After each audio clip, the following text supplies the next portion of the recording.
Hello, everyone, and welcome to another episode of the Real Estate Development Insights podcast, where we bring you ideas, experiences, and best practices from the real estate development industry. My name is Payam Nur Salehi. I'm the president of Denal Project Management, a construction and project management firm that helps real estate developers define, design, and deliver successful projects. My guest for this episode is a real estate developer. His name is Chris Spoke, and he is a partner at Toronto Standard, which specializes in midrise rental infill in Toronto. Chris is pretty active. He does a lot of things, different things. And if you look him up online, you're going to see that he is involved in his own podcast, The Hawktown, which I definitely suggest people check it out. He publishes a lot in Globe and Mail, The Hub, and pretty much anywhere that people talk about related issues on housing, planning, and policy. And he's also one of the founders of the Missing Middle Summit, which is a great event. For those of you who have not attended, I definitely suggest you do. I had the pleasure of attending their event this year, and it was fantastic. And in this episode, we're going to dive into Chris, his background, his future, hopefully his vision, and we go from there. As always, you can go to our website for all the relevant information on the podcast, on Chris, what their company does. And please remember to subscribe to the show, and even better, tell others to follow us, and we can grow the show together. Hey, Chris, welcome to the show. How are you doing today? Thanks for having me. Doing well. Keeping busy. Fantastic. Thanks for being here. You're an interesting character in the world of real estate development in the city of Toronto, and I mean that in a very best positive way. You guys are pretty active. You are a different profile than what I'm used to dealing with when it comes to real estate development. I'm going to ask you to take us back and give our audience a little bit of a unofficial intro on who Chris is, aside from everything that we can read and find on the website and online. Who's Chris? I am a partner in a rental development firm here in Toronto called Toronto Standard. We focus on infill, mid-rise, missing middle to mid-rise rental projects that we intend to hold for the long term. So that keeps me busy kind of day to day. But in addition to that, I do host and organize the Missing Middle Conference, where we talk a lot about policy permissions, particularly on the planning side, that have allowed for this kind of scale and typology of development to take place. And there's this emerging group of developers that are focusing in on this scale. And this conference is like an excuse for us to all gather once a year and hang out and trade notes. Other than that, I've been talking about housing policy, thinking about housing policy, writing about housing policy since at least 2015, and that hasn't really slowed down. That's good. And yes, the event is great. 2015.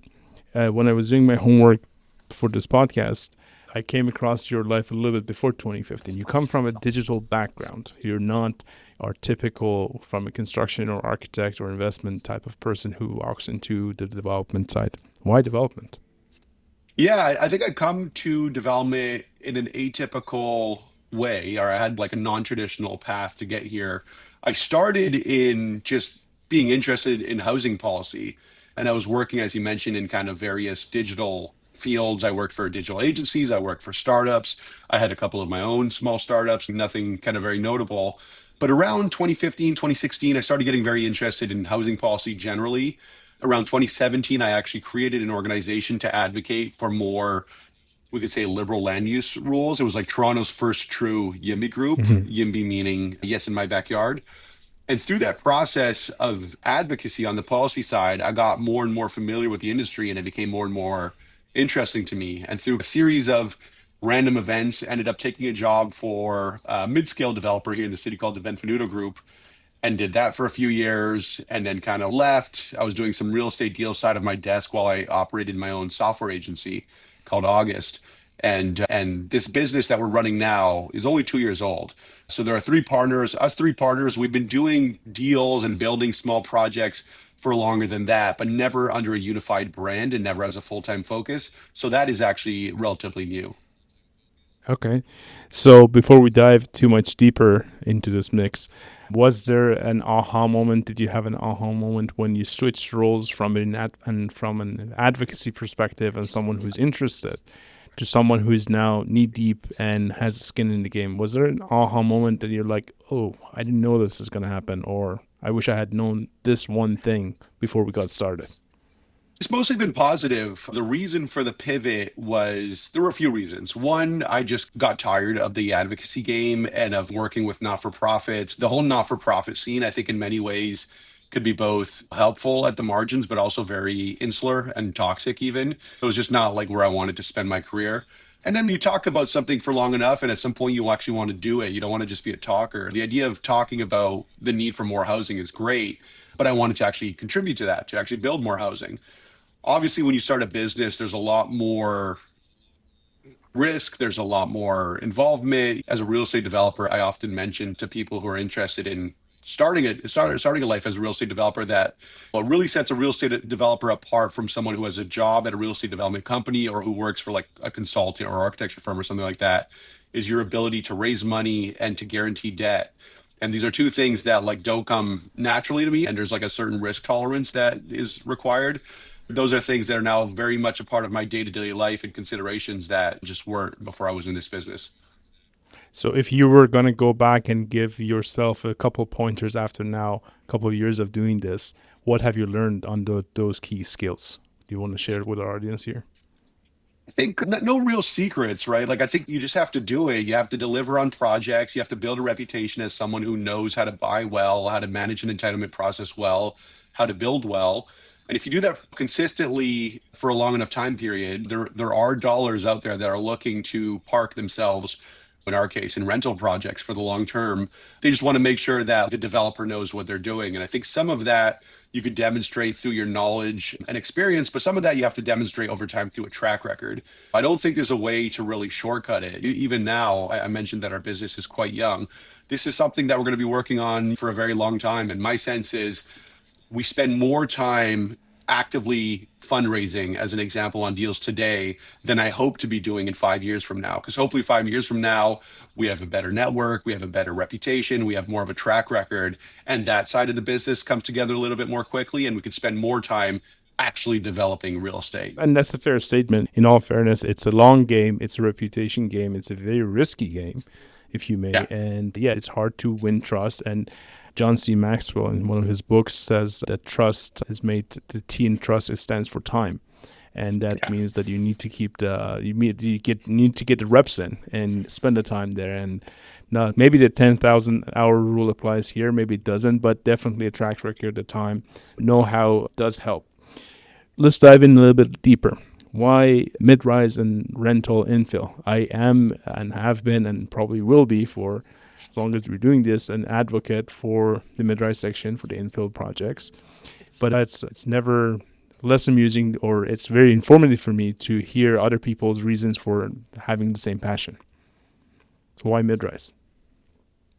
Yeah, it's interesting. We started with a preference for rental as a tenure. And I think this really comes from like a long-term orientation and our optimism for Toronto as a city. We're bullish on Toronto. We think that over time, people will continue to want to move here, that employers will continue to want to locate here, and that the city looks even better 50 years from now than it did 50 years ago, or certainly today. So if you think about a city that you love, that you think has a bright future, one way to bet on it is to build real estate and to own real estate for the long term in that place. So that's what attracted us to rental. The mid-rise scale always felt comfortable to us because we come from having built a number of smaller scale 2, 3, 4 story multiplexes on our own. And then I come from a background of having rezoned and entitled high-rise buildings. And this mid-rise scale for us feels like a natural progression from what we were doing on our own, but still at a scale that is both meaningful and interesting enough to build a business around, but also like lower absorption risk, lower, in many cases, planning risk than like high-rise projects. So we like the scale, we like the tenure, and then it just so happens, this is really coincidental, that when we started this business, that was really the only scale and tenure that worked economically because of the state of the condo market. So the timing in some senses was very good. Okay, that's a fair point. And I want to try and play the devil's advocate here for a second. Okay, Yeah. I've been trying to talk to the city officials, and we've had meetings and we've had conversations about different avenues, different policies, and I'm sure you have a lot to say about that. But the way I look at it is that, like you said, there's the whole movement on the missing middle, or call it the multiplex part of the missing middle. that happened recently, which has been great, and I'm very supportive of that. It met a very real need in the society, and also it met a section of the industry who was primed and ready and capable of dealing with that and making it work and making it a viable project. And we've seen that happen. I know of people who are on their 10th project or 6th project, and there are a couple of leaders in the industry that have probably are on 25th project, which I Yeah. think we all know. And then you step away from that, from the multiplexes, basically. And then you go a little bit higher. You go through the, call it, I want to say the 4 to 6 story range, Yeah. which is part of the whole major street initiatives that is happening recently. And then above that, you go through the avenues, 6 to 11 stories. That's your typical mid-rise, and the high, like taller mid-rises, which is above that. I want to focus on the 4 to 6 stories because I think that's one of the places that is very necessary. But at the same time, me being involved in the construction costs and the development costs and the performance, I'm scared of it.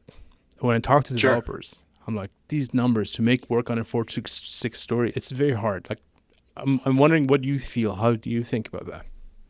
Yeah, I think 4 and 5 is very hard because at 4 stories, you're kicking into a different part of the building code, part three, which comes with its own set of construction requirements, including most notably, maybe most expensively, a sprinklering requirement. At 5 stories, there's no way around an elevator. And typically, to overcome these escalation in construction costs that come with triggering new building code requirements, you need to make it up through density, through additional units in a leasable area. 6 stories, 6 stories, you could still build in Ontario as stick frame. So we have a friend, Gabriel Fain, an architect who's designing for Sierra Communities here in the Junction. Our office is in the Junction, and he's designing a 6 story rental building, 33 units that'll be fully stick frame, including stick frame shafts for the elevator and scissor stairs, which is quite, for Toronto, quite unique. And Interesting. obviously much less expensive than concrete or steel. Like we like going up to 3 stories in some scenarios because you're staying to part nine of the building code.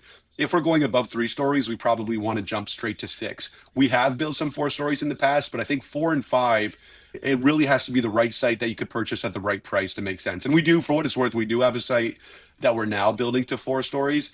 And this one works well because we got the site at a great price. It's 1 minute walk from a subway station. Part in 4 stories, you typically have to introduce an elevator. But if you have two-level third-story units where it's like the third and fourth story have an internal staircase, Right. you could get away with no elevator. So you could still make it work. I think 5 stories maybe is like a bit of a dead zone for multi-unit residential. And to your point, most of the time, if you were to start a project right now and pick up land, and mind you, these days the land prices have gone down a little bit, but at the end of the day, getting around the requirements that you need to get on basically on a called a multi-family building, multi-dwelling building, if you think about the hydro and requirements, the image requirements, and multiple different things that kick in. At least in my experience, has been very hard to, or make it very expensive for the for the performer to work on that scale. And I Yeah. guess the threshold of six, which I agree, if you're not going to do three, go all the way to six, and it's probably a better bet to deal with the six. And I think the caveat to that is also don't go to seven. Because if Yeah. you, based on the current building code, the minute you go from 6 to 7, all of a sudden a whole bunch of different things apply to you, which increase the Yeah. cost of the building, increase your fire ratings and requirements, which frankly, on a small infill site, it's very unlikely that you would pick up enough new rentable or sellable space to balance off the what you basically have to put up with, right? So Yeah. our suggestion to our clients have been, okay, you 3, 6, and 8 and above is probably what to look at. Do you agree with that? I think that's generally right. And I think that you did flag another interesting threshold, which is for electricity service. So as soon as you're moving from a 400 amp service to a 600 amp service, and usually what that means practically is going from like a pole mounted transformer connection to a pad mounted transformer or a voltage transformer on your property, that's a major jump. To go, as soon as you trigger 600 amp and you have to place a transformer somewhere on your property, you have to have, in our estimation, probably a unit count above 40. So that's another one of these thresholds. But yeah, generally agree with what you're Right. saying.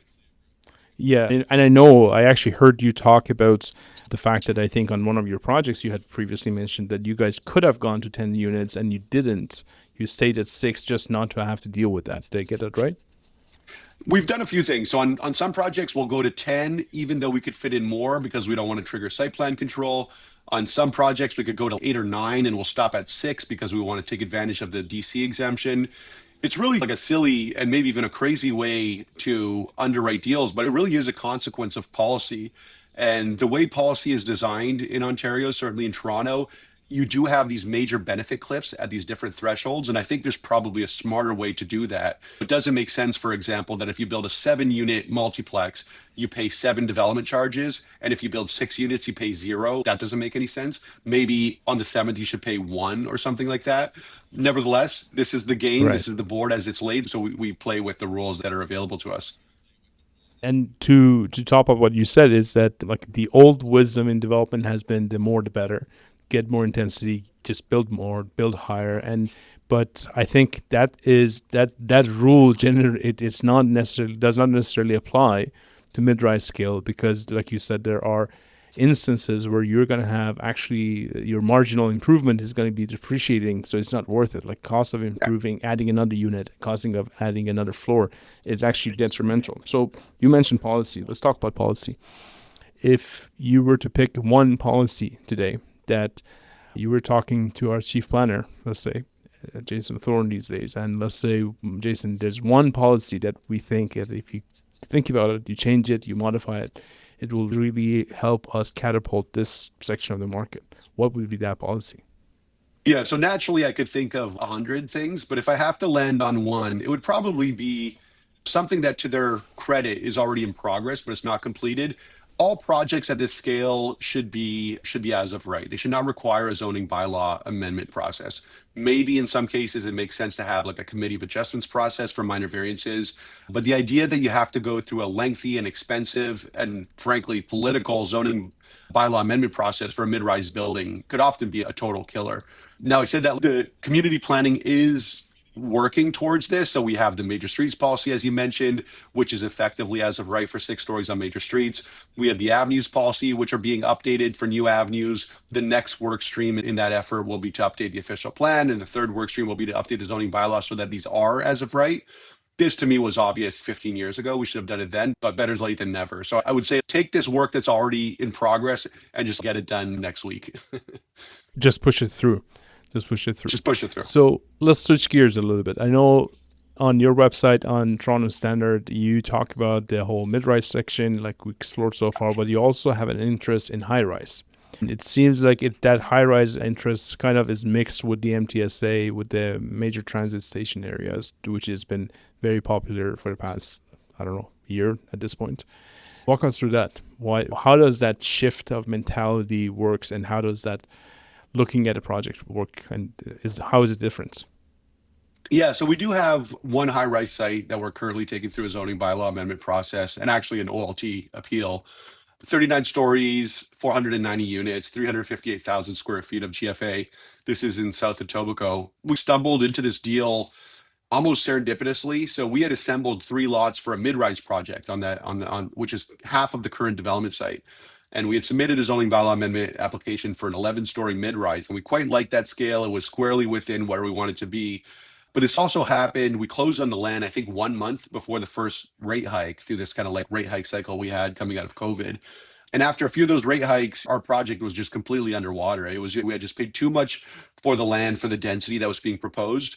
So to dig ourselves out of that hole, knowing that we were within a protected major transit station area, that we had close proximity to the Long Branch GO station, we thought that if we could increase our lot area, we could probably fit a high-rise building, and a high-rise building would be supported by planning.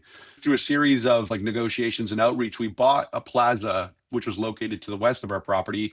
It effectively doubled our lot area and give us enough of the separation distances you typically need around towers to submit an application for a tall tower. And we went through the process, worked very closely with city staff, had a positive planning report recommending approval, but ultimately, I think for mostly political reasons, a decision was deferred, so we just appealed, and now we're going through an appeal process.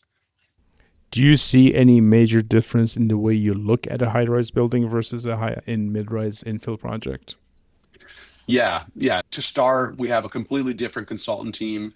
The consultant team handles a lot more of the development management. So our architect, for example, Studio JCI was a great architect, but also a great project manager where they do a lot more of the stick handling. All your materials are like more polished, more refined, probably more than you need, but you want to put together a good package and your best foot forward when you are proposing a high density tall tower like this. When we're going through a similar process for a mid-rise building, our design costs, our soft costs are a fraction of what they are for a tall building. So that's the first thing. We're also underwriting mid-rise much more conservatively in the sense that we're doing a lot more research on pretty much every line item in our pro forma and validating it. Whereas we know there's some margin of error, there's some room for more contingency on tall or high-rise buildings. So on mid-rise, you just have a slimmer margin of error. So like all the way down to like your 16 divisions of construction costs, you have to have pretty high confidence that you're estimating your costs when you're forming your pro forma and ultimately landing on a residual land value and paying for land. So everything is tighter and requires, I think, more diligence on the mid-rise side. And I want to just continue the same train of thought because I think it's important for our listeners if they're new to the game of development and they're thinking about these multiplexes and missing middle types of projects that with the same logic, the smaller you get, the lower the margins, the more diligent you need to be. It's actually not the other way around. If you're picking up a site that only could potentially afford $100,000 in contingencies, that's much harder Yeah. from my perspective to make the decision, make the right decision throughout the process compared to something that you might have $2.5 million of contingency on the job. Mind you, yes, on the bigger jobs there are many more things that can go wrong, but you typically, in my experience at least, you have the time, you can plan for it, and you most of the time you have the wherewithal. The team that is behind it has the wherewithal of pulling it together if the time comes. I don't know if you have any different experience on that. I totally agree. The way I think about it is often on very large projects, you're much more exposed to like macro trends. If there's a major change in immigration policy, if there's a major change in interest rates, you really feel it because this is on, in our case, like 490 units. It could really make a difference. If you're just kind of lease up 30 units, these you only need 30 people to want to rent a unit versus 490. So I think it's a little more sheltered from macro trends, but it's a lot more vulnerable to these kind of micro conditions you mentioned.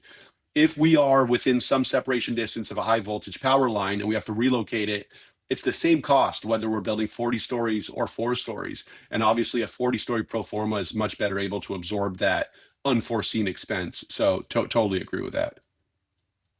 And with that said, you opened another can of worms that unfortunately there's a lot of worms in it. With an Mhm. urban infill project, there's almost a 50% chance, depending on which side of the street you're picking up the parcel of land, that you will end up in the proximity of the high voltage wires or some sort of Yeah. pole or wire, which will prevent you from working. And I highly encourage anyone who's looking at a new site to check the proximity to the wires, to the pole, and be careful about Toronto Hydro's, especially Toronto Hydro's updated the guidelines, which they shifted the requirements from 3 meters to 5 meters a couple of years ago, very quietly, very under the radar, and caught a whole bunch of people by surprise, unfortunately. Let's talk about long term ownership. You, as your investment thesis, you have being a long term owner operator, seems to me as part of your mission or vision That's at right. least. Why? Again, I think it comes down to our optimism for the city as a whole. We think that putting down roots and betting on Toronto's future prospects is like a good bet. In the process, it's not a passive bet. We're also improving these streets and improving these neighborhoods through our development efforts. The idea is that we kind of benefit from that over the long term.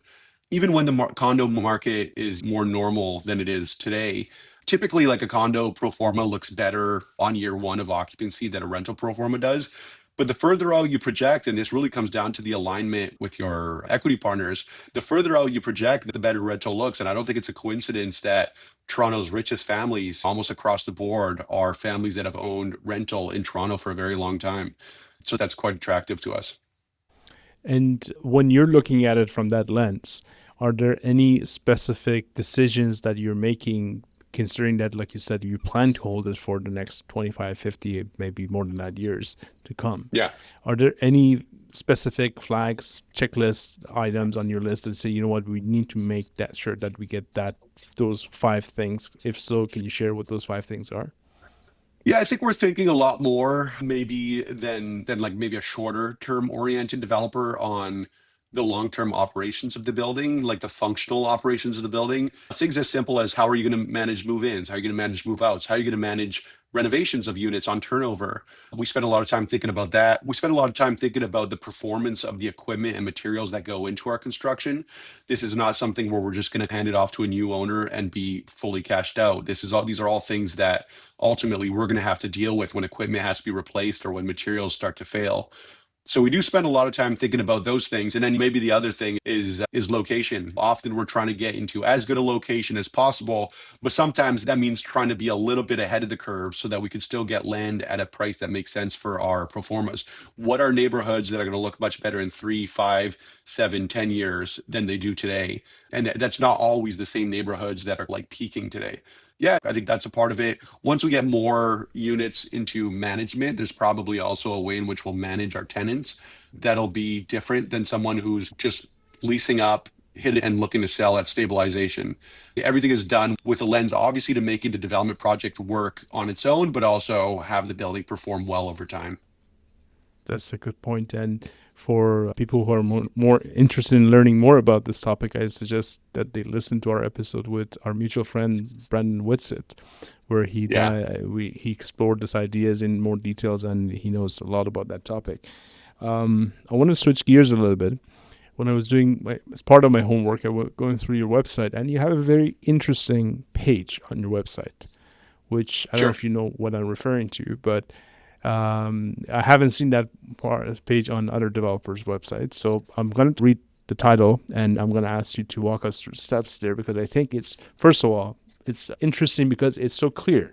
I love that. Yeah. It's simple, it's clear, you know what you're doing, and it shows there. But I do want you to walk us through that. So on the Toronto Standard website, it says, "Send us sites and earn big. We're actively looking to acquire sites for mid-rise rental development. Introduce us to a seller and earn big."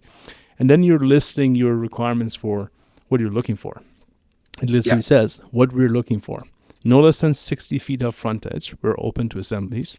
On major streets, there's a map link that you can use. And another interesting part is that no further west than Kipling, no further east than Woodbine, and no further north than St. Clair. Okay, Yeah. it's very specific, which I love.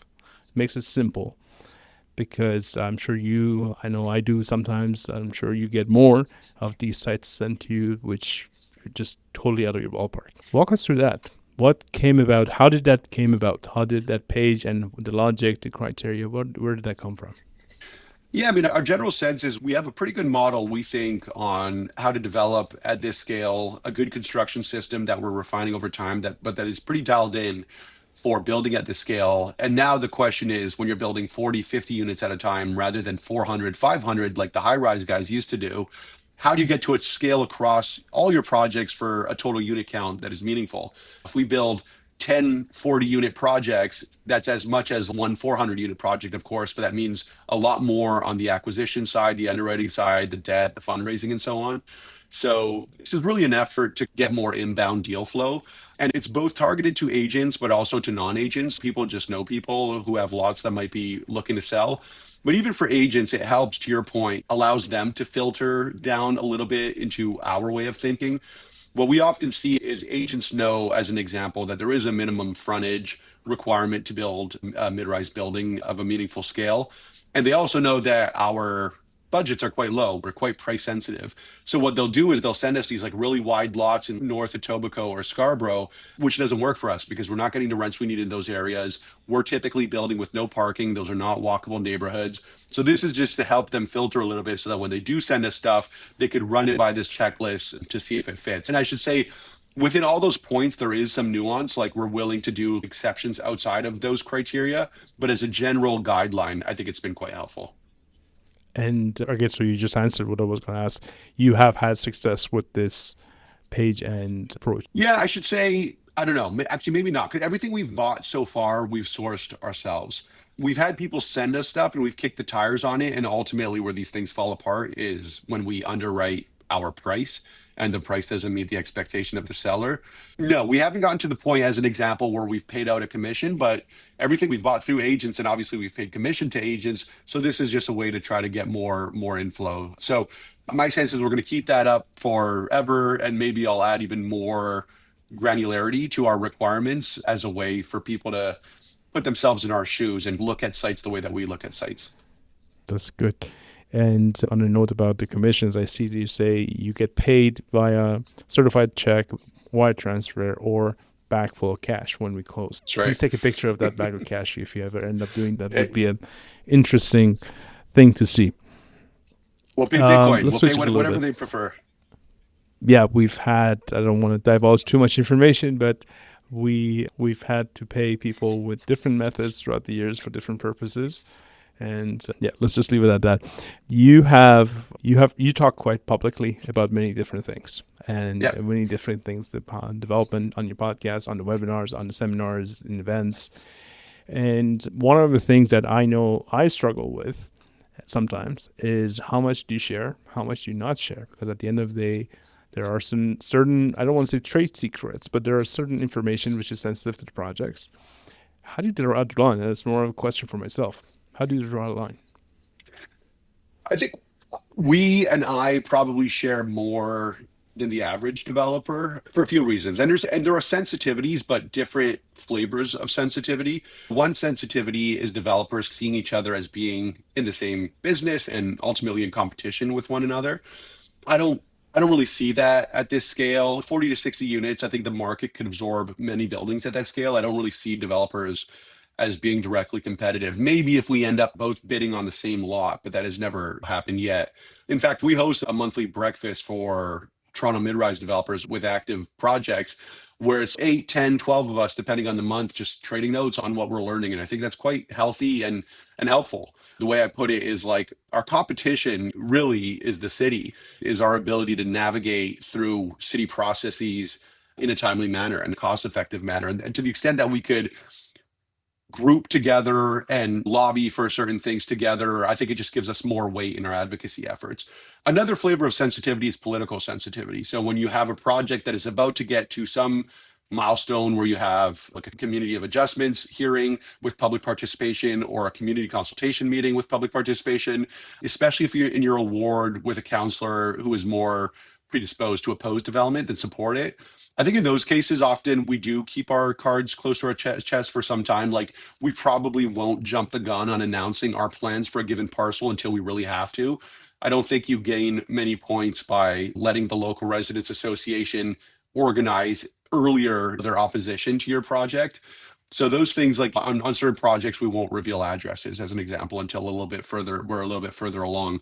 But as far as trade secrets, I don't know. We're pretty much an open book. We've learned from a lot of people. We have developers give us tours of their sites and show us how they build, and we do the same. I love that, by the way. And I can tell you that one of the reasons we started doing this podcast a while ago, and before that, the midrise.ca blog, was exactly what you said. At the end of the day, I'm a big believer that there's enough to go around for pretty much everyone who wants to get involved in the development phase. Yes, at very brief moments in time, you might be competing with each other for a parcel of land, but that's probably one every, if you spread it over time, it's probably about a second every year or something. Yeah. But the benefits of sharing experiences and having the dialogue and playing together basically is enormous. And especially, I think one thing that's very important to note here is that especially with these new changes on the planning side that is coming or happening or has happened and more to come, thousands, and I say thousands of parcels of land in City of Toronto alone, and it's not the end of it, thousands of them are going to be unlocked for these types of projects, for these mid-rises, for these urban infills. And honestly, I would be surprised if we run out of land to develop in the City of Toronto. Like, we have so many parcels that can be good projects. And for context, since the time that the mid-rise guidelines came to being, about, I think at this point, about 15 years ago, in City of Toronto, to date, as far as I know, like we've had only 150, 180 projects completed to date. And there's been overall maybe around 450 different applications, everything, including the missing middle and everything else. So numbers are just not conducive enough for you to be too much concerned about competition. Like you said, we don't want to reveal too much trade secrets. What are some of the industry trends that you see? We talked about the population, we talked about planning. Do you see any trends in the day-to-day operation of the buildings or technology or anything else? Anything that you see, what, this is interesting? I don't know, like AI seems to be the topic of the day every day we go, everywhere we go these days. I'm still on the fence. I don't know where we sit with it, but is there anything that comes to mind that you're thinking about? I often try to think about, rather than new kind of secrets, what are some old secrets that we've just forgotten? We're not doing anything that's crazy new. Even like the way that we're building, often it's with prefabricated components like precast concrete floors, precast concrete shafts, panelized cold form steel wall panels. Like these are all 60, 80, and in some cases 100-year-old technologies. Some of the materials have improved over that time, but we're not talking about anything that's all that new. And what's enabled it more prefabrication in Toronto more than anything is we've had a recent update to our mid-rise design guidelines that have allowed for simpler, boxier buildings without these kind of like step backs at every floor that were required in the old mid-rise design Yeah. guidelines. And this is The not like a wedding new way cakes. of building. Yeah, the wedding cakes. This is really just re-permitting a form of mid-rise development and construction that was always the go-to. If you travel around older North American cities, like all buildings are boxes. We're getting a little bit closer to getting back to buildings as boxes. So on the construction side, nothing crazy. I will say maybe one thing that's a little bit new is just the availability of high quality Chinese materials. So you think about like Mm-hmm. flooring, fixtures, even windows, some mechanical equipment. The reputation in the industry when I first got involved, let's say 10 years ago, was that China was cheap, but it was also cheaply built. It was low price, but also low quality. What's happened, as far as I can tell, over the last 10 years, and there's a lot of variance, so it really matters on who your supplier is. But China now builds some of the highest quality materials and fixtures and windows and everything else at a lower price. And your ability to navigate that kind of that market is often like a real edge that you could have in construction. And this is not something that I'm coming up with originally. Like most developers in Toronto are trying to source their kitchens or whatever from China and getting like really high quality stuff. I think that the again, getting stuff from China is not new, but getting high quality stuff from China is a little bit new. On the buildings operation side, we actually like default to lower tech things. As an example, unit entry access. Like often you'll have these kind of like smart touchpads and so on, facial recognition software and all this stuff. I still like keys. I like things that don't require batteries to be swapped out by property management once a year. We're thinking, as you mentioned, long term with our buildings. So often that means like reducing the potential points of failure. And often technology does introduce a new point of failure if it's not been vetted and filtered over time. So I don't think we're doing anything crazy new there. We are often, when we're designing our indoor amenity space, defaulting to co-working spaces, which again might not have been something people did 5+ years ago. Now, post COVID, more people have hybrid working arrangements where I think that does make a lot of sense. But more than anything, we're trying to like dial in the fundamentals as smartly as possible. And often that means doing things the way that people have been doing it for a long way. And in some rare instances, look for new things. This is coming from a software background. I'm very interested in technology generally. I also think that sometimes you could take on too much risk in a 40-year asset if you go for the shiny new bauble before it's been properly vetted. Yeah, and I agree, and I totally agree with you on the technology side of things. And we have talked on this podcast, I think, a couple of times before about using new technology in construction.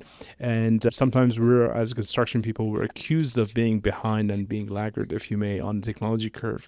But which I have to admit, I was in that camp for a long time, and at some point, I changed my mind because I realized that some of the decisions we make have very long term and Yeah. long time effects, which can go wrong, will go wrong, and you will just end up paying for it 5, 10, 15 years down the road, such as some of these called untested on technologies that you just mentioned.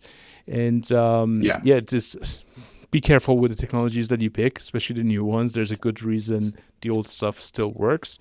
I have been involved in multiple innovative projects with new systems. I have nothing particularly against that, but at the same time, if you want to use it, just be careful that you might need to replace it 5 years down the road because that facial recognition system or that RFID pad or something got updated and now it's out of Yeah. date, and you have to retrofit the building for it.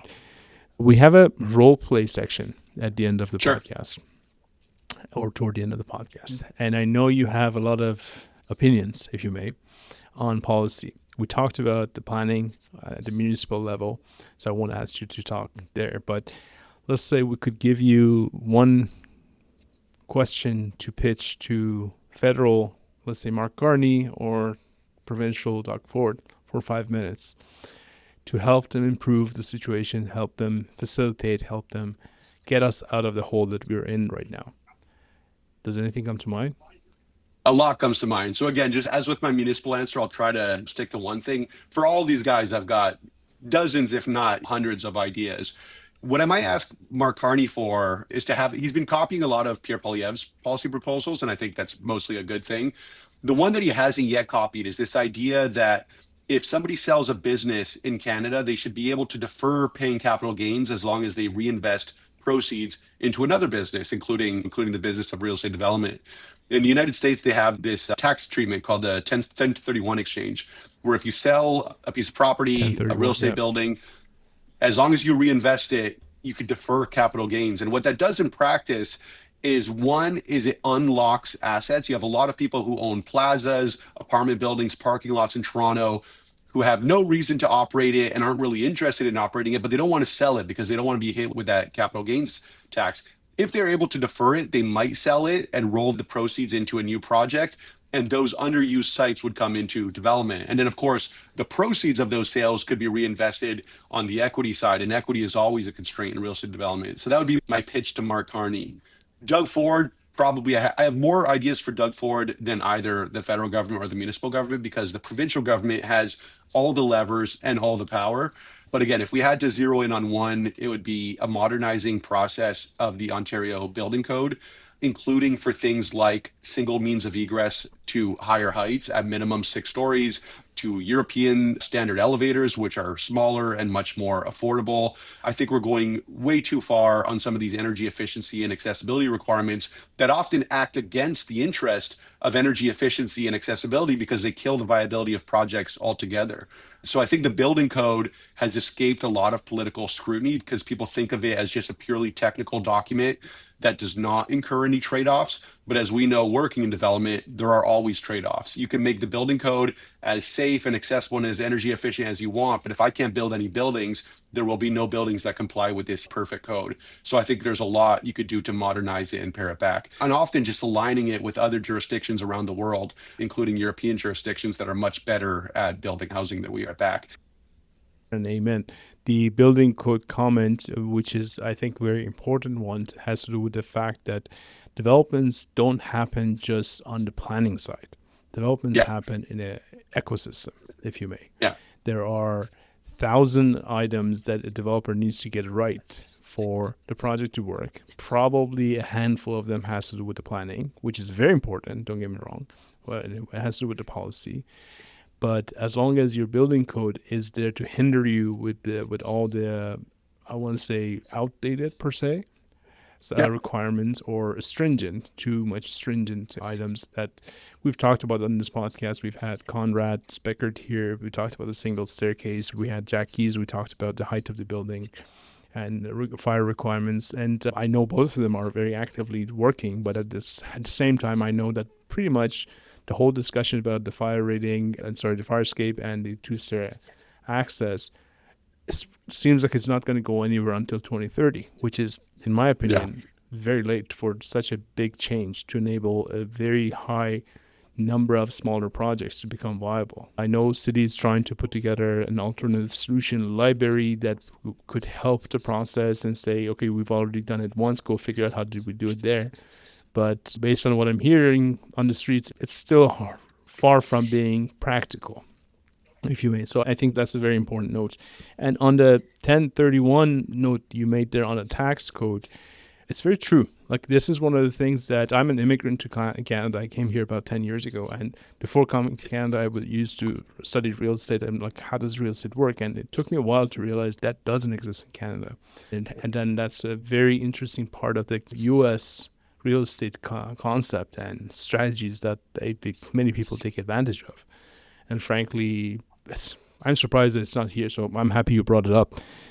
Is there anything that I haven't asked you that you think our audience should know about? Yeah, maybe the only thing I'll say is like another plug for the Missing Middle Summit. As you mentioned, the number of sites that are becoming viable for development just because the planning permissions are improving is large and growing. And I think there is more room, maybe more than ever, for developers to enter the market from atypical or non-traditional backgrounds, like general contractors getting into developing their first multiplex and then working their way up to this mid-rise scale. I think that is more accessible than it has been in the recent past. And if anybody's interested in learning more about that, I think the Missing Middle Summit is probably a good place to meet a lot of others in a similar boat. The next one is in May of 26. Yeah. So we actually just locked in the date today. It'll be May 13th of 2026. So missingmiddlesummit.com is where people could stay on top of that, but it should be a good one. Fantastic. Thank you very much for being here, Chris. I appreciate your time. I appreciate your transparency and willingness to share what you're going through. Hopefully we can do this episode in a year or two again and learn more from what you've gone through and you review your successes at that point. Thank you very much. Absolutely. Happy to. Thanks for having me.